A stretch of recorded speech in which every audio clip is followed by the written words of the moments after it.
ఫలమిచ్చే చెట్టు వలె మనము ఉండాలి అంటే మనము వాక్యము అనేటువంటి నీటి కాలువల యోరన మనము నాటబడాలి.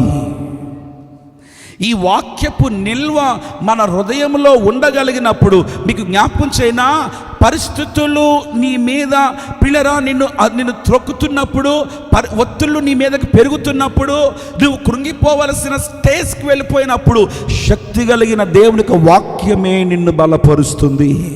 దేవునికి స్తోత్రం కలుగును గాక.